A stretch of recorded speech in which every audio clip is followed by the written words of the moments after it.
Welcome to another deep dive. Great to be diving in. Today, we are plunging headfirst into, well, a real crucible where the Roman Republic basically began to shatter. We're talking about the start of the Civil War, right? Between Caesar and Pompey. Exactly. Those tumultuous early years. And our guide for this is someone who wasn't just there, he was arguably the central figure. Caesar himself. We're using his own account, the Civil Wars. That's right. Looking at selections from, what, the first 3 books, roughly? Yeah, that covers the initial explosion of the conflict. It's, an incredible source. Seeing it all unfold through his eyes. Of course, it's his perspective. It's definitely crafted, maybe some self-justification, propaganda even. Oh, for sure. You have to read it with that in mind. But it's also packed with just remarkable detail. Strategy, troop movements, the key players. It's all in there. Absolutely. So our mission today, cut through the kind of dense history, dive into Caesar's text, and pull out the really vital stuff.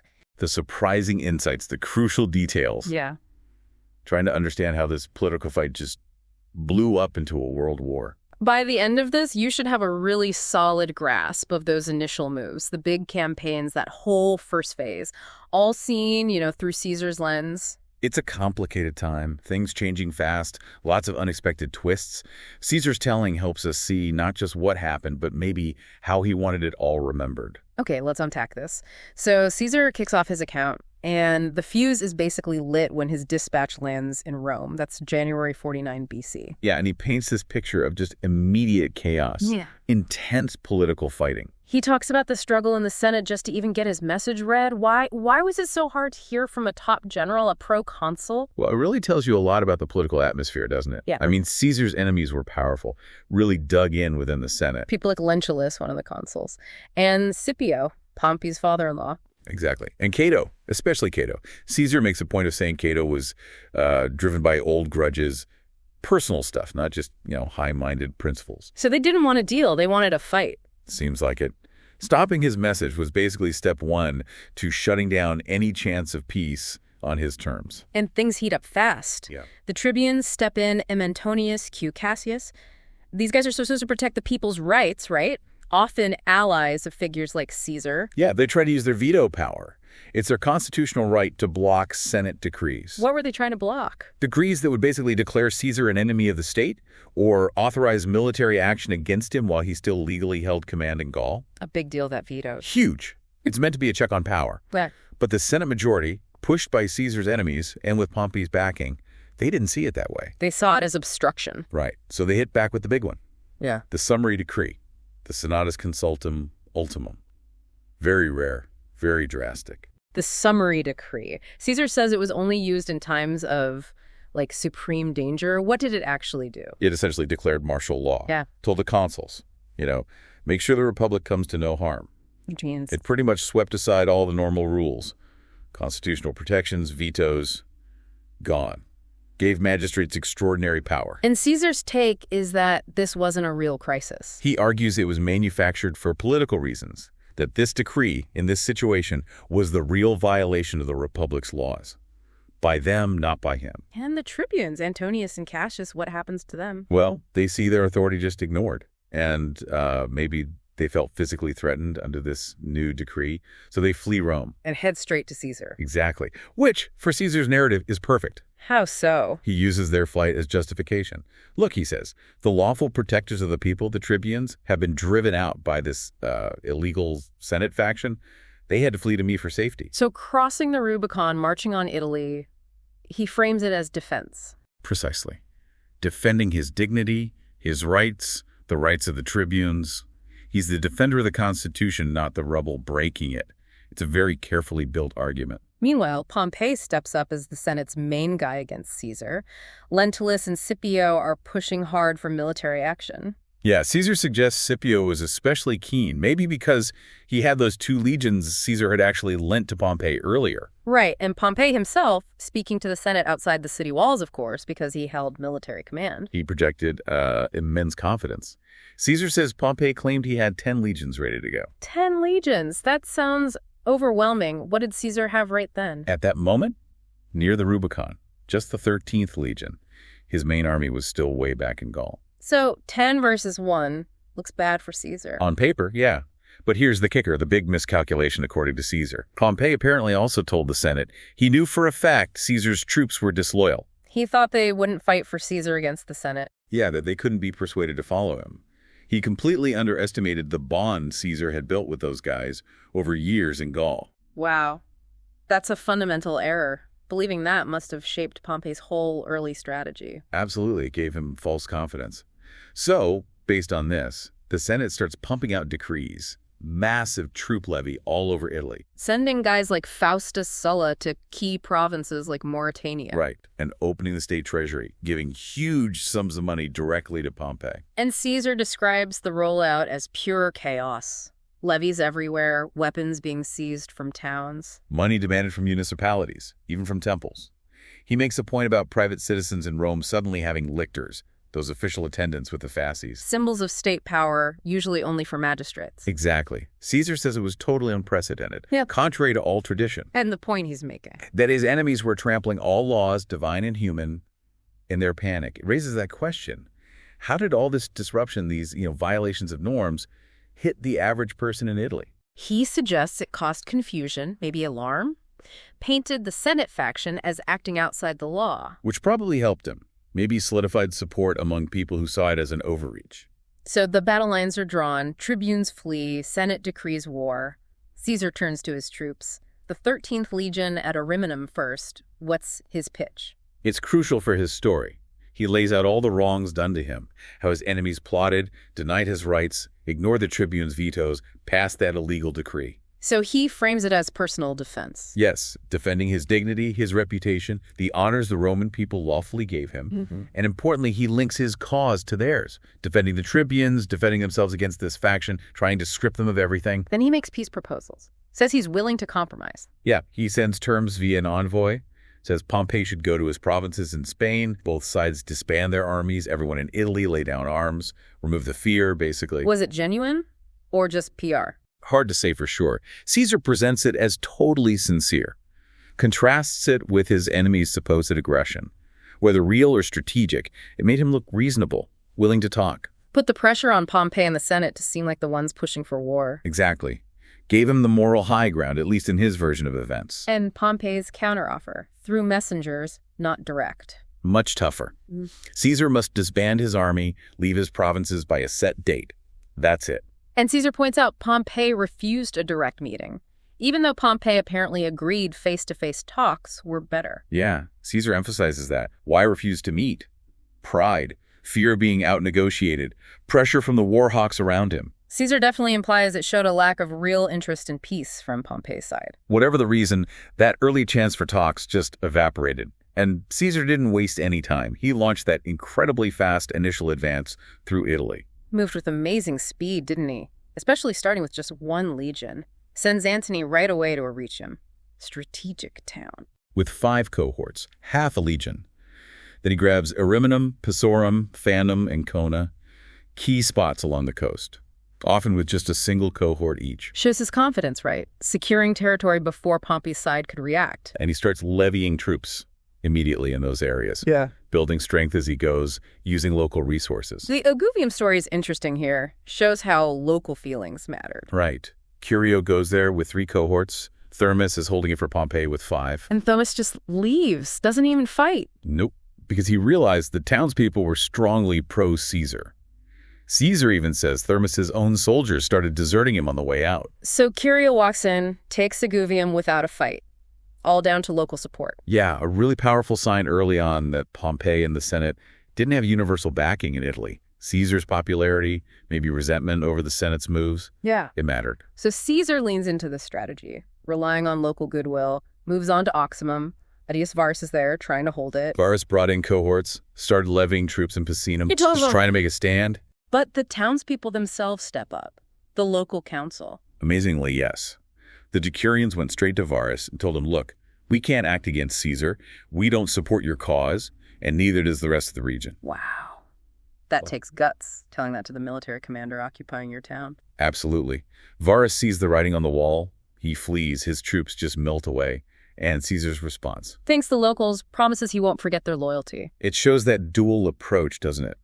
Swift action against opponents, but rewards for cooperation. encouraging more towns to flip. And it worked. He sweeps through Picenum, finds everyone welcoming, supplying his army. That rapid advance depended heavily on winning over the locals, playing on that goodwill against a Pompeian mobilization that seemed less popular, maybe more chaotic. This quick march leads him to a big standoff at Corfinium. Domitius Ahenobarbus is there. He was supposed to be Caesar's replacement in Gaul, right? A major rival. Yeah, Domitius had gathered forces, desperately trying to raise more troops. He was actually holding several senators there, like Lentulus Spinther, Vibullius Rufus, guys who were supposed to join Pompey, maybe holding them against their will. And Domitius declared he was going to fight Caesar there, make a stand. That was the plan. Caesar arrives, starts building siege works circling the town, but then drama inside Corfinium. What happens? Caesar says Domitius saw it was hopeless and planned to sneak out, abandoning his man. But his own soldiers found out. The centurions. Exactly. Big moment. Shows total breakdown of trust and command. His men weren't willing to be left behind or fight a losing battle for him. So they confront Domitius, put him under guard. Yep.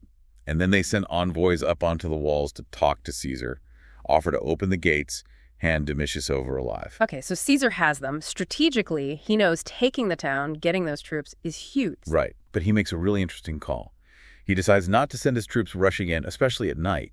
He says he was worried about looting, indiscipline. His soldiers storming a town, promised to them. So he just commends the soldiers on the walls, sets guards, secures the perimeter from outside. Cautious, focused on discipline control, maybe his image too. Seems like it. And then comes the really surprising part, the leniency. Towards the leaders they captured, like Lentulus Spinther. Yeah, Lentulus gets an interview with Caesar, pleads for his life, reminds Caesar of past, favors things Caesar had done for him back in normal political times. Amazing how those old connections still mattered, even now. Right. And Caesar grants him safety. Not just safety, he lets him go free. Sends him back to Pompeii with another message suggesting peace talks at Brundisium. Still pushing that I want peace angle, even after winning. Constantly. And then the big one. He spares Domitius himself. Vibullius Rufus, too. Yeah. All the senators and commanders caught there.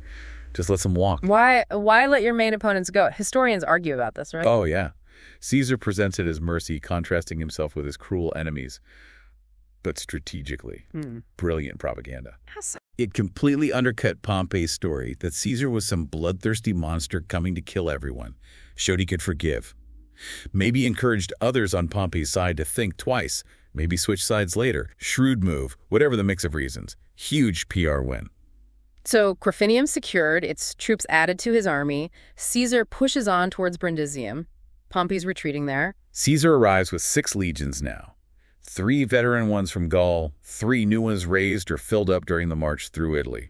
And Pompey's in Brundisium, frantically getting ready to sail, blocking gates, barricading streets. Digging trenches inside the town, delaying tactics, trying to buy time to get his army onto ships and across to Greece. Caesar gets there and immediately starts trying to block the harbor itself. Build ding piers out into the water. Yeah, hoping to trap Pompey, force the final fight right there in Italy. But Pompey gets away. At night, troops embark. Caesar says locals, the Brundisini, actually helped Pompey's troops sneak past Caesar's blockades inside the town to reach the ships. Seems they were pro-Pompey. And Caesar stuck. Pompey took all the ships. Total frustration for Caesar. He writes that he felt he missed a huge opportunity there. If he'd had ships, maybe he could have ended it. Instead, he has to wait. Gather transports from way off in Gaul, Picarium, Sanum. Takes time. Wrong season for sailing. Pompey's escape means the war is going big, expanding way beyond Italy. Right, so Pompey escapes to the east. Caesar can't follow immediately, no ships, so he turns his attention west. Spain first, right? Pompey's legates held it, and Africa. Let's start with Spain. That swift campaign at the end of Book I Am Varro was a key Pompeian commander in further Spain. And initially, after Caesar's success in Italy, Varro seemed friendly. Caesar says so. He points out Varro was in a tricky spot, loyal to Pompey as his legate, but also personally close to Caesar. Highlights those personal tangles in a civil war. Old friends, new enemies. Totally. But Caesar says Varro's attitude changed. He heard these exaggerated rumors about Caesar having trouble at Massilia, which was under siege, and fake news about problems in Spain itself. So Varro starts hedging his bets. Caesar uses that phrase, move in response to the movements of fortune. Basically, Varro started preparing for war against Caesar, thinking maybe Caesar wasn't winning after all. What did he do? raised 2 legions, 30 auxiliary cohorts, collected huge amounts of grain, some from Massilia, some from Pompey's other guys in Spain, Afranius and Betraeus, ordered ships built at Gades. And got tough on the locals. Yeah, Caesar really details this. Made the province swear loyalty to him and Pompey, not just the state. Cracked down hard on anyone favoring Caesar. Confiscated property, imposed fines, shows the harsh side of the Pompeian provincial command. Varro's big plan was to fall back to Gades Cadiz today, right? Strong island position, take his troops, ships, supplies, fight a long war from there. He thought the province was against him, basically, so that was his only option. But Caesar's counter? Speed? Again? Classic Caesar. He knew leaving Spain in enemy hands was too risky, even though he needed to get east. Sends some legions ahead, then races there himself with cavalry. Forced marches, covering huge distances super fast. And summons the provincial leaders straight away to Corduba. Makes his presence felt immediately, and the province's reaction. Overwhelmingly pro-Caesar, according to his account. He gives examples. Specific ones. Corduba shuts its gates on Morrow. Carmona kicks out his garrison. Gades itself throws out Varro's troops and sends envoys to Caesar offering help. Shows deep divisions, local feeling against Varro, maybe against Pompey's cause there. Definitely. Yeah. Varro's retreat plan completely falls apart. The province turns against him. Caesar moves too fast. He even sees one of his local legions defect right in front of him at his palace. No options left. He has to surrender. Surrenders his last legion, himself, everything to Caesar. And Caesar boasts a bit secured further Spain in just 40 days. Major strategic win. Denied Pompey huge resources in the west. Okay, so while Spain's happening, Caesar also sends Curio to Africa. That's book 2, another Pompeian stronghold. Right. Curio gets 4 legions, mostly the guys Caesar picked up at Corfinium. He secures Sicily first. Cato just leaves. Yeah. Cato flees when he hears Curio's coming. Sardinia was already secured by another Caesarian legate. But when the official Pompeian governor, Tubero, arrives in Africa, he finds Attius Varus, remember him from Oxum, already in charge. Varus had fled Italy and raised 2 legions locally in Africa. So Curio lands near Utica, sets up his base, the Cornelian camp, has some early success cavalry skirmish against Numidians, allies of King Juba, pushes them back. And makes a smart supply move. Grabs merchant ships. Orders about 200 merchant ships in Utica harbor to sail over to his camp. The townspeople, seeming pro-Caesar, comply immediately. Secures vital supplies, transport. His troops are feeling good. Salute him as imperator. Yeah, confidence is high. He moves his army near Attius Varus's camp outside Utica, looking for a fight. And here comes a tricky moment. Psychological warfare, involving someone from Corfinium. Sextus Quintilius Varus. He was with Domitius at Corfinium, released by Caesar, now serving under Attius Varus in Africa. And he uses some deserters from Curio's camp. Yeah, a couple of centurions, 20-odd soldiers, go over to Varus's side. Quintilius Varus uses this chance to address Curio's whole army. What does he say? It's aimed at the Corfinium veterans. Right? Exactly. Reminds them of their original oath to Domitius. Reminds them of the siege they endured together, and then urges them not to fight fellow Romans who shared that same fate, who'd also been spared by Caesar's mercy. Powerful stuff. Hits them right where they live. And the reaction in Curio's army. Caesar just writes, silence. What did that mean? Wavering loyalty, shock. Hard to say, but clearly it unnerved them. Rumors start flying, doubts about the war. Yeah.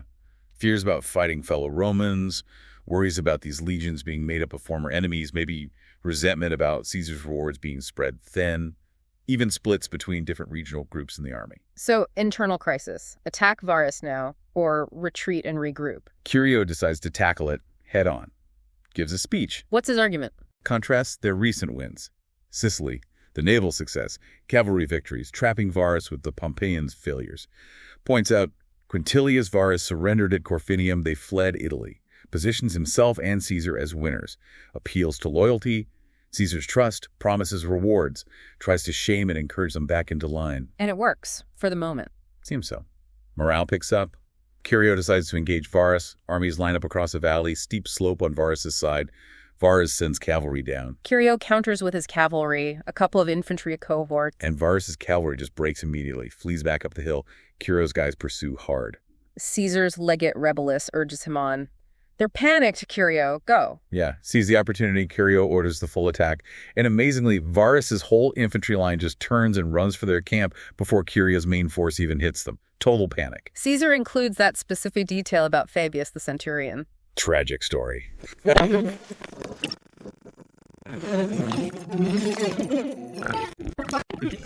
His own man gets killed in the rout. Curio's army wins the engagement easily, though. Minimal losses. Just Fabius. Enemy losses much higher, maybe 600 killed, 1,000 wounded, though Caesar suggests many were faking to get away. Varus is clearly spooked, sneaks his army back into Utica at night, leaves a skeleton crew in the camp as a decoy. Total deception. Shows how badly shaken he was. This initial success, though, it leads to Curio's downfall. Tragically, yes. Utica citizens want to surrender to Curio, but Varus stops them. Curio starts siege works. Then news comes. King Juba of Numidia is marching on him with a huge army. And Juba has a personal beef with Curio, right? Curio had tried to take his kingdom away when he was tribune. Exactly. Caesar blames what happens next on Curio's overconfidence. Youth, high spirits, those easy wins against Varus. What's the mistake? Hearing Juba is 24 miles off, Curio abandons the siege of Utica where Varus is trapped and retreats to his fortified camp, the Cornelian camp, to fight Juba in the open. That seems risky. Why give up the siege? Big strategic question. Maybe he thought he could beat Juba easily. Underestimated Juba's strength. Overestimated his own. Major miscalculation. He sends for reinforcements from Sicily, but doesn't wait. Tries a night attack. Based on bad intel. Captives tell him Juba's still days away. So he plans a night cavalry raid on Juba's advance guard under Subura, near the Bagrada River. But Juba's actually close. Sets a trap. Only 6 miles away. Lets Curio's army wear itself out marching all night, then waits for them on the plain with fresh troops under Subura, plus his overwhelming Numidian cavalry. Disaster. Curio's men are exhausted, outnumbered, surrounded by mobile cavalry. Complete wipeout. Caesar says they fought bravely but stood no chance. Curio fights to the death. Almost the entire army annihilated. Huge defeat for Caesar's cause in Africa. Grim aftermath, too. The guys left in camp panic, try to flee back to Sicily. Chaos. Many ships sunk or captured by Juba. Tragic end for Curio and his army. Africa is firmly Pompeian now. Big setback. Okay, so while Curio meets disaster in Africa and Caesar secures Spain, there's that other crucial campaign happening. The siege of Massilia. That's also in Book 2. Caesar left Trebonius in charge there. Massilia, modern Marseille, right. Major Greek port city on the French coast. Allied with Rome, but sided with Pompey. Why was taking it so important? Vital for communications. Supply lines between Italy, Gaul, Spain. Caesar couldn't leave a hostile stronghold like that in his rear. Tough nut to crack, though. Sea on 3 sides, naturally strong position. And the siege works were massive. Complex engineering. Huge scale. Ramparts, covered shelters called venias, siege towers, built on the 2 landward approaches. What challenges did they face? High city walls, lots of enemy artillery, and frequent attacks, sorties by the defenders, especially the Albiti, a fierce Gallic tribe inside Massilia. They often used fire against the Roman works. Caesar details the construction. Penthouses 60 feet long. Yeah, heavy timber, covered in fireproof materials like hides, clay, trying to protect the soldiers working underneath. But progress was slow, difficult, though the Romans usually beat back the sorties. There was a naval side, too. Massilia had a strong fleet. Definitely. Caesar talks about a second naval battle. The Massilians were desperate after losing the first one. Repaired ships, even used fishing boats. Everyone pitched in. Spurred on by Domitius Ahenobarbus, he'd ended up there after Corfinium. That's right, taking command. Yeah. Massilian morale was, last-ditch effort territory. Caesar says they felt everything rested on this one battle. And Caesar's fleet, under Brutus, how did they prepare? Brutus had captured Massilian ships from the first fight, and Caesar put his toughest soldiers on board centurions, standard bearers, equipped the ships with grappling hooks. Trying to turn it into a land battle at sea, boarding action. Exactly. Adapt Roman infantry tactics. Oh. Fierce fight. Caesar admits the Massilians showed courage. But Roman discipline, the grappling hooks. They won again. Captured or sank a lot of enemy ships. Back on land, more engineering. And treachery. They built this enormous siege tower, 6 stories high, packed with catapults. And that covered gallery, the musculus. Little mouse. Yeah, a protected pathway, 60 feet long, heavy timber. Moved it from a brick tower they built towards the enemy wall. Caesar gives incredible detail on its construction beams, roof, tiles, clay, hides for fireproofing. Designed to withstand projectiles, barrels of burning pitch. Sloping roof, deflected stuff. They used poles to push away burning barrels. Then a breakthrough. The enemy tower next to the gallery collapses. Romans had been undermining it. So the Massilians ask for surrender terms again, and Caesar's men relax. Big mistake. Believing it's over, vigilance drops. Suddenly, midday, Massilians pour out, attacking with fire, trying to burn everything while the Romans are resting or scattered. Blatant treachery. But the Romans rally, repulse the attack. Yeah, Caesar says past experience taught them a lesson. They were somewhat ready, fought back hard, inflicted heavy losses. This betrayal must have infuriated Caesar's troops. Spurred them on, he says. They ran out of local timber, so they innovated. Built this new kind of earthwork using parallel brick walls, 6 feet thick, roofed over. Unusual technique. Allow them to get right up close to the city walls. Exactly. Massilians realized their engines were useless now. Their men couldn't fight Romans hand-to-hand from the walls, so they sought surrender again. And this time it sticks. Yes. Massilia finally falls after this long, tough siege. Tied up a lot of Roman resources, but secured that vital link for Caesar. Okay, Spain and Massilia secured in the west. Africa lost for now. Caesar can finally focus on Pompeii in the east. Greece, Book 3. But first he heads back to Rome briefly. Needs to consolidate power, sort things out. He presides over elections as dictator. Yeah. A short dictatorship. And gets himself elected consul for the next year with P. Servilius. This was important. Legally, he met the age requirements now. Meant he could claim legitimate consular authority going forward. He also tackles that financial crisis in Italy. Credit dried up because of the war. Right. Appoints appraisers to value property, lets debtors pay off debts over 2 years based on that value, trying to ease the panic. Shows him acting as a statesman, not just a general, though maybe tough on debtors who lost property cheap. Potentially, yes. But it did help unfreeze the economy a bit. Then he gathers his army for the crossing to Greece. And he's frank about their condition, not exactly peak strength. No. Diminished by years in Gaul, the long marches, illness from Italy's climate.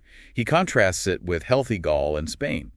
It's not the ideal force to face Pompey's huge, fresh army. Pompey had used that whole year well, hadn't he? While Caesar was busy elsewhere. Oh, yeah. Caesar lists Pompey's massive preparations. Huge fleet gathered from all over the East Asia, Egypt, Greece, everywhere. And a massive cavalry force. 7,000. That was Pompey's big advantage. Definitely.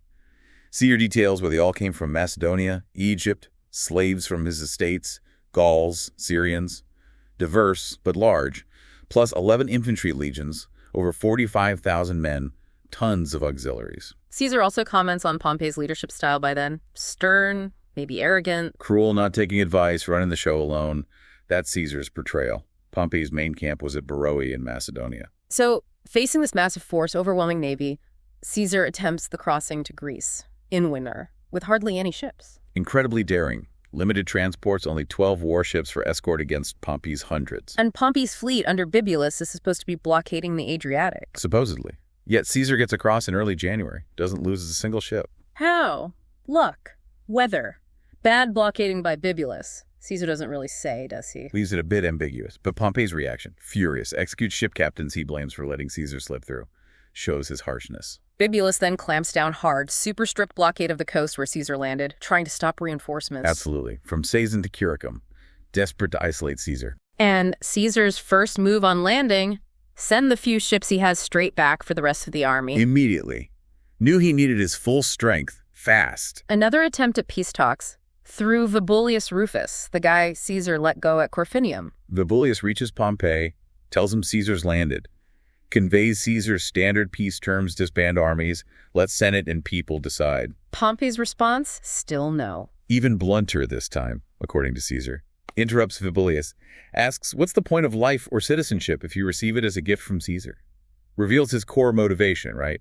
Status, dignity above all, can't possibly submit to Caesar. So the blockade continues, creates real hardship for Caesar's army stuck on the coast. Severe crisis. No wood, no water streams blocked, no forage. Caesar says his men were eating leaves, roots, collecting dew off hides at night just to get water. Brutal conditions. Bibulus himself dies during this. Illness, exposure, maybe. Yeah, command of the fleet splits among several legates, maybe less coordinated after that. But eventually, Mark Antony manages to get across from Brundisium with crucial reinforcements. Yes. 4 legions, 800 cavalry. Huge relief for Caesar, though Antony was delayed by the blockade for a while. Caesar notes his troops back in Italy were desperate to join him. Weather played a big part in Antony's success. Yeah. Southwind got them out of harbor, then it shifted, helped them dodge a Rhodian fleet under Coponius near Apollonia. He was a fight with the Rhodians. A sea battle, yeah. But the wind helped Antony slip away at night. He lands safely near Lissus, secures the town. Now Caesar has his reinforcements north of Pompeii, strategic situation changes fast. Pompey hears Antony landed, marches north rapidly to intercept him before he joins Caesar. Antony gets word, stays put near Ulysses, uses secrecy, no fires. Smart. Caesar hears Antony's arrive, marches north to meet him.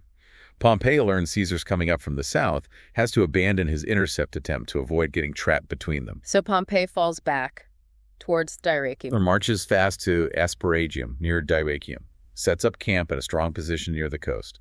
The maneuvering begins. Before we get to Dyrrhachium itself, Caesar takes a detour in Book 3 to talk about Scipio again, his activities in the east while marching to join Pompey. Right, and it's not a flattering picture. Portrays Scipio's rule in Syria as pure extortion. Called himself imperator after a tiny skirmish, demanded insane amounts of money. Huge sums from cities, local rulers, demanded back taxes and next year's taxes up front from the tax farmers, who then had to charge double interest.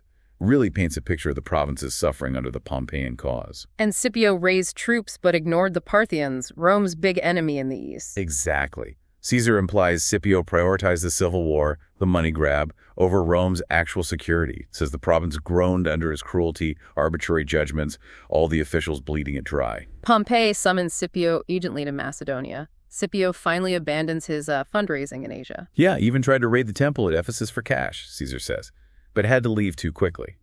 After some complex maneuvering against Caesar's legates, Scipio eventually manages to join Pompey near Larissa in Thessaly. Okay, back in Greece, Caesar unites with Antony, now has 9 legions, but still under strength from campaigns and sickness. He marches towards Pompey at Asparagum, offers battle on the plain. Pompey refuses, stays in his strong camp. So Caesar changes tack, a bold move towards Dyrrhachium itself, trying to cut Pompey off from the port. Yeah, marches via a difficult inland route, forces Pompey's hand. Either Pompey gets cut off from his main supply base, or he has to race Caesar there. And Pompey races him and wins. Reaches Dyrrhachium first. Yes, barely.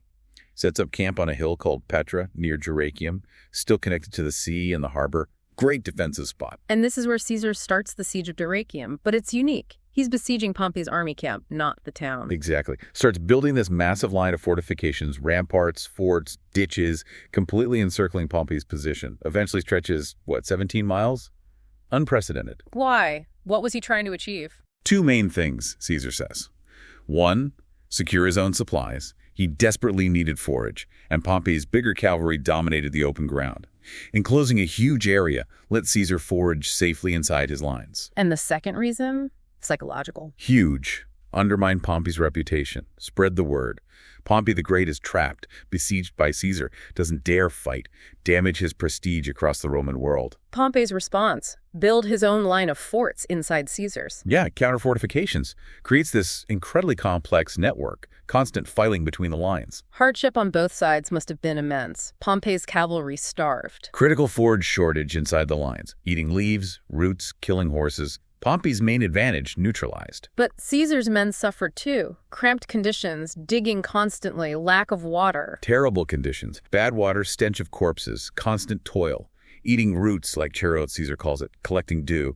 Brutal reality of static siege warfare. Constant skirmishes along the lines. Caesar mentions specific acts of bravery. That centurion Volusinus. Heroic defense of a redoubt. Took dozens of hits on his shield, but held. P. Sulla brings reinforcements, repels the attack. Caesar notes some officers thought Sulla should have pursued, maybe ended the war then. But Caesar defends Sulla. Says a legate's job is to follow orders, secure the position, not gamble everything on a risky pursuit. Contrasts it with the supreme commander's freedom to act. And Caesar rewards Volusinus and his cohort. Big bonuses, promotion. Classic Caesar leadership. Recognizing bravery, rewarding it publicly. Keeps morale up. Despite Caesar's huge works, Pompey finds a weak spot, a gap not fully finished. Yeah, between 2 ramparts near the sea. Pompey plans a major attack. Coordinated assault by land and sea, hitting that vulnerable point. Fierce fighting. Caesar's men initially push back. Overwhelmed at first, Antony rushes in with 12 cohorts from nearby, stabilizes things. Caesar gets the smoke signal, brings more reinforcements himself. But panic starts to spread in Caesar's lines anyway. Disorder. Yeah, especially among newer troops. Pompey's men try a counterattack at their own camp gate. Caesar describes his own cavalry fleeing, hindering the infantry.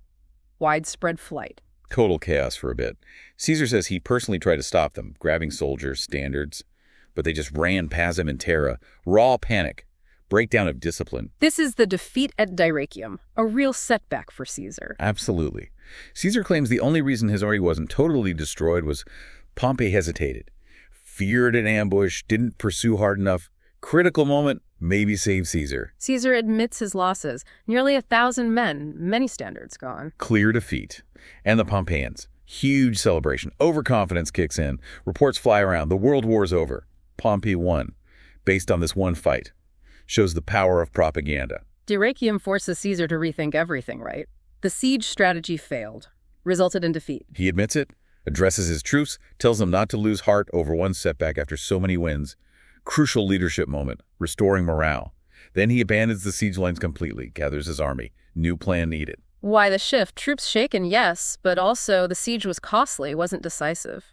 Right, he needed to change the game. Get Pompey away from the coasts, onto open ground where Caesar's legions excelled.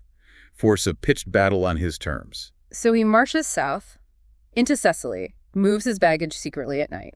Then marches the army. Pompey follows cautiously. Small cavalry skirmish at the Genesis River. Caesar uses infantry mixed with cavalry effectively. A little tactical win. They end up back near their old camps at the Apsus River for a bit. Pompey still hesitant. But then Pompey makes the move towards Thessaly. Needs to link up with Scipio coming from the east. Caesar follows. Tries to prevent the junction, but mainly wants to force that battle inland, away from Pompey's sea supply. Caesar's legate Domitius Calvinus, who'd been shadowing Scipio, manages to evade Pompey and join Caesar's main force. Good timing. Then the episode at Gomphi in Thessaly, a town that promised support, then shut its gates. Yeah, they heard the exaggerated news of Caesar's Dyrrhachium defeat, decided Caesar was losing, called for Pompey and Scipio instead. Shows how rumors travel, how fast loyalties shift. See Caesar's reaction. Immediate assault. No messing around. Ladders, sheds. Tells his troops, we need this town. Supplies, but also makes an example. Don't resist me. Takes it quickly. Allows plunder. Captured in hours. Lets the soldiers loot. Effect on other towns. Immediate. Metropolitani opens its gates. Others surrender. Secures vital supplies. Reinforces his image of power. Pompey gets to Thessaly, joins Scipio near Larissa. Now he has this huge combined army. But trouble in the camp. Infighting. Intense squabbling, Caesar says. Not about strategy, but about who gets what after they win. Arguing over priesthoods, property confiscations, Domitius, Scipio, Lentulus, all involved. Accusations flying around. Domitius proposing to punish senators who stayed in Rome. Deep divisions even before the final battle. Yeah, and overconfidence seems rampant after Dyrrhachium. Pompey holds a war council. Labienus, Caesar's former top general who defected, gives a speech. What's Labienus say? Dismisses Caesar's army. Says it's not the same force that conquered Gaul. Weakened, defeated Dyrrhachium. Hyping up Pompey's strength. Swears he won't return unless victorious. Real bravado. Pompey's battle plan reflects this confidence, relying on cavalry. Totally. Use the huge cavalry advantage to smash Caesar's right flank, roll up the line, win it with the horsemen, avoid a messy infantry slugfest. And the infantry order. Just stand there and take the charge, on Trajaeus' advice. Yeah, receive Caesar's charge passively. Let them tire themselves out running across the plain, break their momentum, then counterattack. Risky passive tactic. So the Battle of Pharsalus begins. Caesar lines up on the plain. He knows Pompey's cavalry plan. Must have anticipated it. And he comes up with that brilliant counter. The secret fourth line. 6 cohorts, maybe 3,000 men, hidden behind his right wing, specially briefed. Genius move, waiting for the cavalry attack. Before the clash, Caesar gives his final speech. Reminds them of peace efforts, appeals to their courage, promises rewards. This is it, he says. The final fight for dignity, freedom. And then that famous story of Crastinus, the centurion. Incredible moment. Steps forward, vows Caesar will thank him, alive or dead, for his actions that day. Leads the charge with 120 volunteers. Smashes into the enemy center. Dies in the fighting, fulfilling his vow. Caesar praises his valor immensely. Pompey's infantry holds position, as ordered. Caesar's legions charge. Cavalry fight starts on the flank. Pompey's horsemen attack Caesar's right, and Caesar springs the trap, unleashes the hidden fourth line. They hit the cavalry hard. Specific tactic. Yeah, ordered to aim for the faces with their pilo, apparently. Causes panic. Pompey's huge cavalry force just breaks, flees into the hills, completely routed by this smaller, dedicated unit. Decisive moment. Pompey's main weapon gone. Archers. Slingers on that flank left exposed, cut down. The fourth line then wheels, hits Pompey's main infantry line in the flank, while Caesar's legions hit them from the front. Pompey's infantry hit from two sides, cavalry gone. They break. Total rout. Caesar describes Pompey watching his cavalry flee, losing heart, retreating to his camp. Telling the guards at the gate to hold on while he goes to his tent. It seems like he just gave up. That's the impression Caesar gives. Resignation, indecision maybe. Fleeing soldiers stream back to the camp. Defense collapses quickly. Survivors run for the mountains. And inside Pompey's abandoned camp, signs of luxury, overconfidence. Dining couches laid out, silver plate, tents decorated. Caesar uses these details to suggest they were expecting a victory feast, weren't prepared for defeat and flight. Pharsalus. Crushing victory for Caesar. His loss is light. Pompey's catastrophic. Caesar claims only about 200 soldiers lost, 30 centurions like Crestinus. Pompeian losses, 15,000 killed, 24,000 captured. Huge numbers, 180 standards, 9 eagles taken. Devastating defeat. Caesar's next move. Immediate pursuit of Pompey. Can't let him regroup. Relentless. Sends cavalry straight away. Legion follows by forced marches. Caesar mentions reactions elsewhere. News reaching Sicily. Cassius, the Pompeian admiral, disbelieving it. Yeah, but then Caesar's own veteran soldiers guarding ships in Italy hear the news, act on their own initiative. What did they do? Board ships attack Cassius's fleet near Messana. Capture or sink some ships. Cassius barely escapes. That convinces people the news is real. Cassius clears out. Fascinating example of veteran initiative and loyalty. Meanwhile, Pompey's flight continues.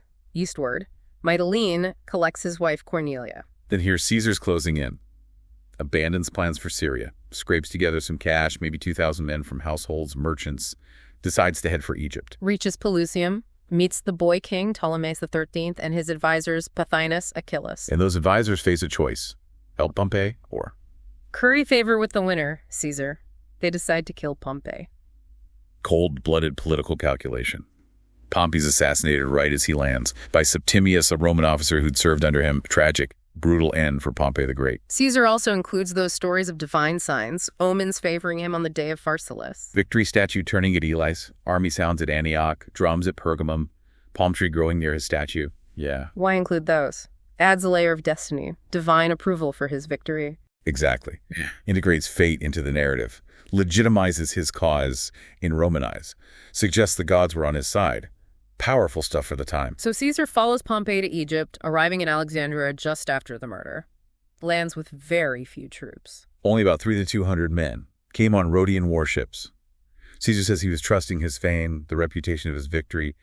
Maybe a bit complacent. He's shown Pompey's head. Reacts with disgust. Weeps. Learns the details. But his arrival causes immediate trouble. The Alexandrians are hostile. See, the Roman fasces carried before him as an insult to their king's authority. Riots. Roman soldiers killed. Daily disturbances. Caesar's suddenly in a very dangerous spot. Hostile city, tiny force. And he's stuck there by the Etesian winds, can't sail out. Sends urgently for more legions from Asia. Yet even in this mess, he gets involved in the local power struggle between the young King Ptolemaeus and his sister Cleopatra. Yeah, seems risky. Why? Caesar frames it as his duty, fulfilling their father's will, naming Rome guardian. But strategically, Egypt's wealth, resources, crucial for funding the rest of the war. Control Egypt, control its riches. Meanwhile, Pothinus, the guy who had Pompey killed, starts plotting against Caesar too. Secretly summons the Egyptian army from Pelusium to Alexandria under General Achilles, about 20,000 men. And this army is unreliable. Old Roman soldiers gone native, bandits, exiles. A dangerous mix, loyal mostly to whoever pays them, promises loot. Not exactly disciplined regulars. Caesar's forces are way too small to fight them openly. Has to hold up inside the city. Fortifies the palace area, the docks, a nearby theater. Tries diplomacy, sends envoys to Achilles. Achilles' response. Kills the envoys. Brutal. One killed, one escapes wounded. Clear message. No negotiation, it's war. Caesar digs in. Then more chaos on the Egyptian side. The king's younger sister, Arsinoe, joins Achilles. Power struggle erupts there too. Yeah. Complicates things further. Conflict over command, more bribes for the soldiers. Sets the stage for the full-blown Alexandrian War, which Caesar gets dragged into for months. That's detailed in later accounts. So, books 1 to 3, quite a journey.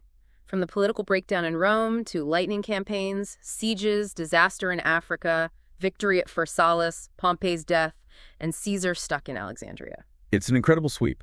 We see grand strategy, brilliant tactics like that fourth line at Pharsalus, the sheer scale of Dyrrhachium, but also The human cost panic, treachery, hardship, endurance. And loyalty, constantly tested. Varro's switching sides, the Corfinium troops, Curio's men wavering, Caesar's veterans acting on their own. It all plays a part. What really comes through is how it all intertwines, doesn't it?